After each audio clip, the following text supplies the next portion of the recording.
So boom, I land in New York City. I got about $450. I'm there for a week. I got just enough outfits for every day, and I got something to prove. First things first, we always got to stop by Olympia Deli when I'm in the city. Next after that is the dispensary. And then after that, we heading to the hotel. So tap in. Let's go. What you heard, tell me what to do. Just tell me when it hurts. When I get you to myself, there's murder. What you mean, you and me? I'm here all by myself. You around, she's around. It's people I not leave her out. Who the fuck you call this? Hope it's not romantic. I ain't got no kids, so don't be so childish. Wildin', I be wildin' too. Alright, y'all. Last time we spoke, I think I was telling y'all I just got hired, and the first thing on my agenda was to get to New York. So, more cohesively, in order to get to New York, I needed to have a look. I needed to be professional. I needed to decide who I was going to present myself as.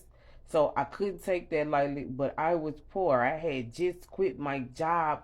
And I'm going to be honest with you, I had saved up some fuck you money, but I was living like that money was going to go forever. And if I did it again, I would probably spend less frivolously because I just was being irresponsible. But I'll say that's what I needed to do to keep me sane at that point, to keep me functioning, to keep me going and getting to the next point. I needed everything that just remained normal. If I would have stopped any part of normalcy in the transition from where I was to where I am now, I don't know how that shit would have turned out. But anyway, so I gotta go to New York.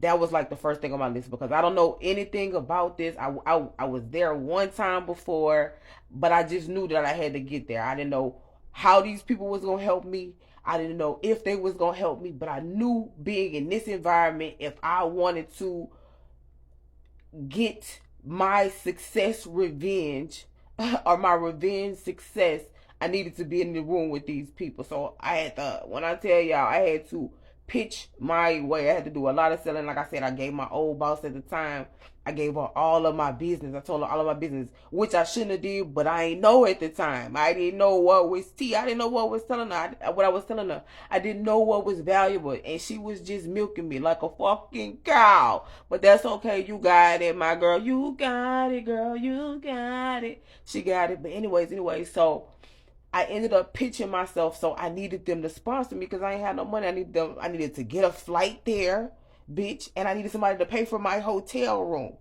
So I had to come up with a business plan, a business proposal, and pitch to them why I should be able to go here and how this shit was beneficial to the company, bitch. Bada bing, bada boom, bada bow. Look at the screen, bitch. Where I'm at. All right, so Temu. My whole wardrobe was sponsored by Temu. I fuck with Temu. I owe Temu an apology.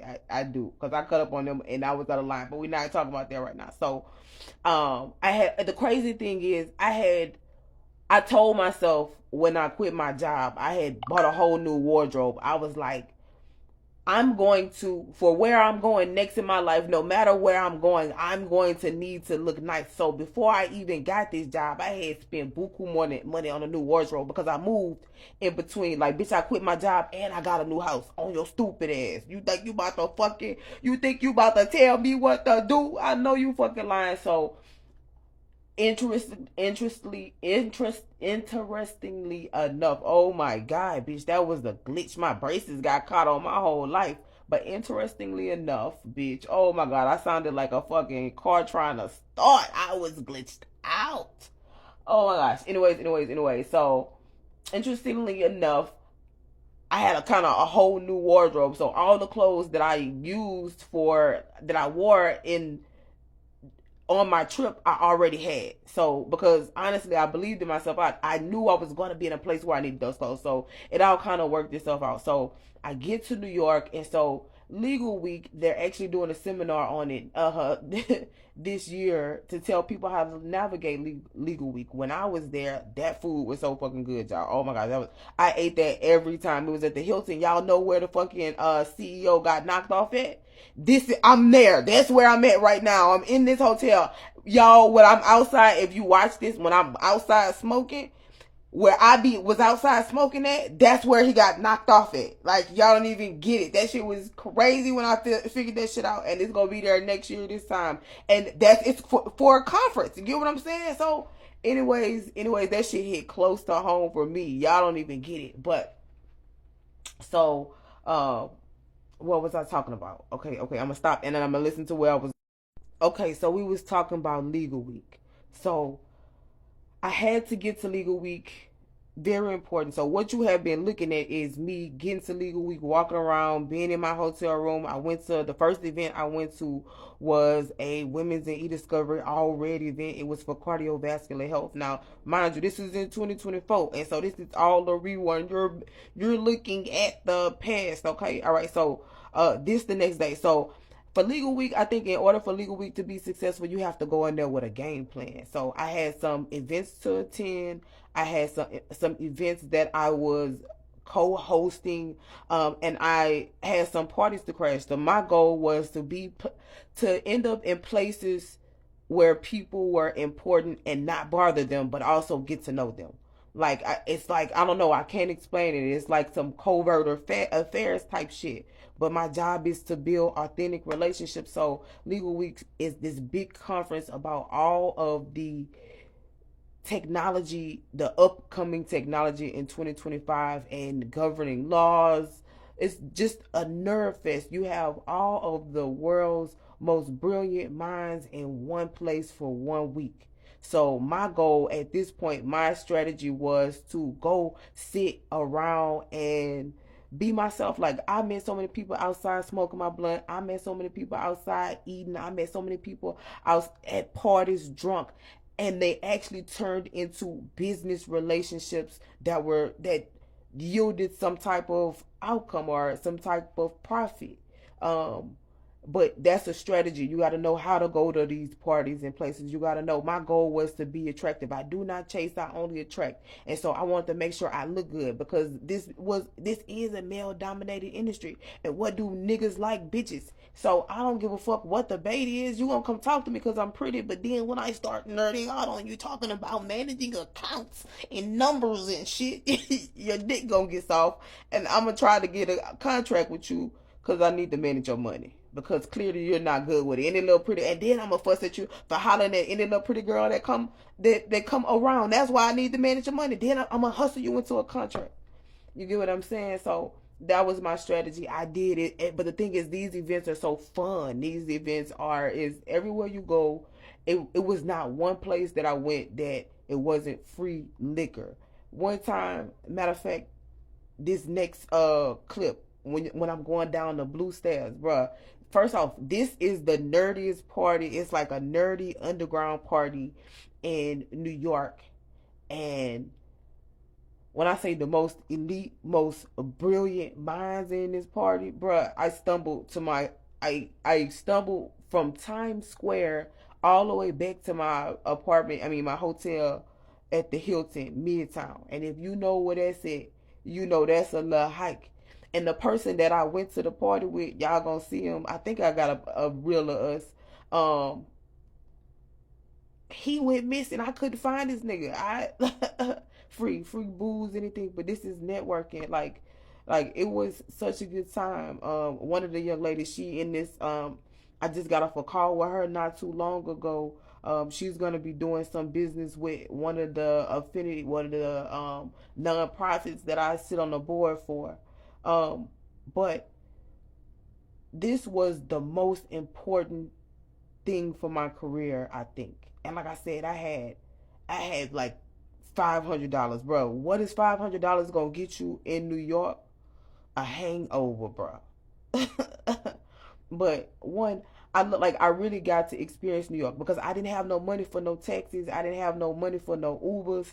I didn't have no money for none of that shit, bro. Like, I just knew I had to get in the room, so I had to walk everywhere around New York. And let me tell you something. While I love fucking Temu, bitch, my feet hurt for like 6 days after I left New York because Temu shoes is not good for walking around New York in. So I get to New York. Let's see.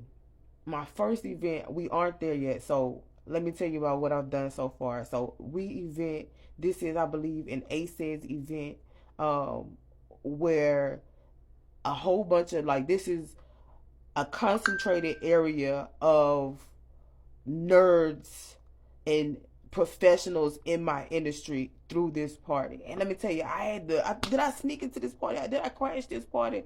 And let me tell you, it was so many different events. It's so many exclusive events to get into. Y'all, I tried to crash so many parties. One party, I remember when I was trying to, because before I even went, I made a list. I did not go there on a whim. I knew everything that I was going to do from the time that I landed into the time that it was wings off the, wheels off the ground, wheels in the air, bitch. So, but like, it was a lot of exclusive events that I couldn't get into. Hopefully this year I'll be able to get into some events because now I know a lot more people. But y'all, one time I asked these people, could I get into one of their events? Do you know they wrote me back and told me no? One time I got into the event, like, they actually, like, I was able to sign up for the event and everything, and probably like 2 or 3 days later, they sent me an email and was like, "Oh, we sorry, you're uninvited to these events." That's how. Like, it sounds crazy, but that's how exclusive these people is. That's how elite these events are. That's how elite. But this conference is. You get what I'm saying? They will tell you can't come. So this year I got a plan. So this is day 2 in New York. So you saw me land in New York. So talk myself to New York, got to New York. Now I'm networking. Shout out to Corey. Networking with Corey in New York. That's somebody I sit on a board with him. He the VP or something important and some shit like that. So first day, went to the weed thing. Second day, sat in the lobby, got some coffee, networked, met with my boss that day, went to a dinner, and then went to crash this party. And now it's the end of day 2. Day 3, I am hosting this game that I created for a nonprofit called Built. And this is really big because, and at this point, I don't know what I got or what I'm doing or who I'm talking to. I just know that I need to be in this environment. So, you know what I'm saying? So at this point, and I told myself I was going to go here and be me. I didn't leave all that I left to go and be something to somebody else. I was going to take all that I learned and apply it to this go round. So I see y'all next week.